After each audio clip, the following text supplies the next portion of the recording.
Gadgets Boy MWC coverage is brought to you by Vodafone UK.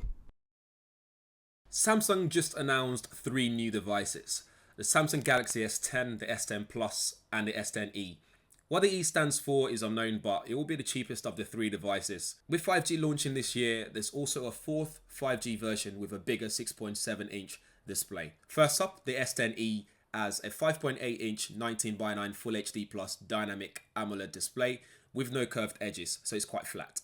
It features a dual camera setup with a 16 megapixel ultra-wide f2.2 camera and a 12 megapixel wide-angle main camera. With dual pixel technology, you get fast autofocus and dual aperture f1.5 to f2.4 with OIS. You'll be able to get those low light shots and dynamically switch between when you've got bright light situation and low light situation very easily. There's also a 10 megapixel f1.9 selfie camera for those selfie lovers out there. And for storage, you have an option for 6 gig RAM plus 128 gig of internal storage, or 8 gig plus 256, with the support for up to 512 gigabytes of external storage as well. So if you still want to expand it, you can do so as well. For the battery, you get a 3100 mAh battery with wireless PowerShare and fast wireless charging. For its processing power, you get an 8nm Octa-core processor in all the new devices. The new feature called PowerShare allows you to wirelessly charge other compatible devices using your S10, S10 Plus, or the S10e. What that means is you can wirelessly charge your Galaxy Watch, you can charge the new Galaxy earbuds, for example, you can wirelessly charge those on the go, or power on your friends if they need powering up. The S10 and the S10 Plus are quite similar. The S10 Plus has a bigger battery at 4100 mAh versus the S10's 3400 mAh capacity. Both the S10 and the S10 Plus features Samsung's wireless PowerShare and fast wireless charging 2.0.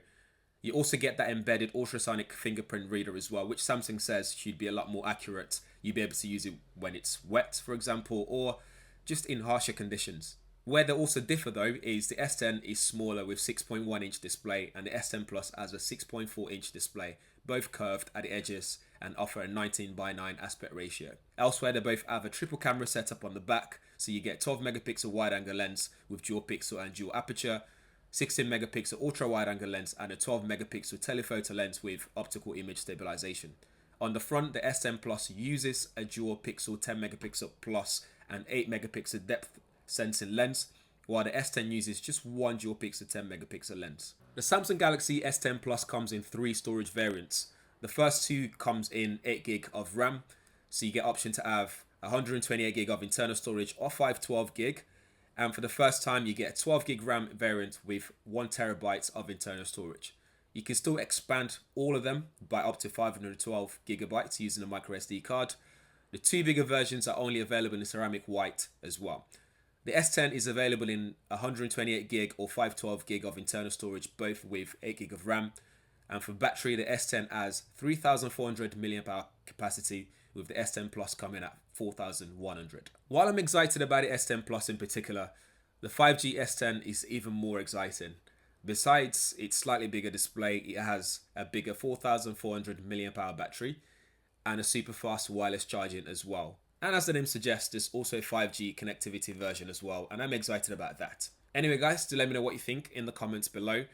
Do you like the S10 Plus, the S10 or the S10e? Which one would you go for? Color variants and all that information will be in the description and the pricing, so do check it out. In the meantime, make sure you hit that subscribe button, the bell notification as well, so you'll be one of the first people to know when there's a new video on this channel.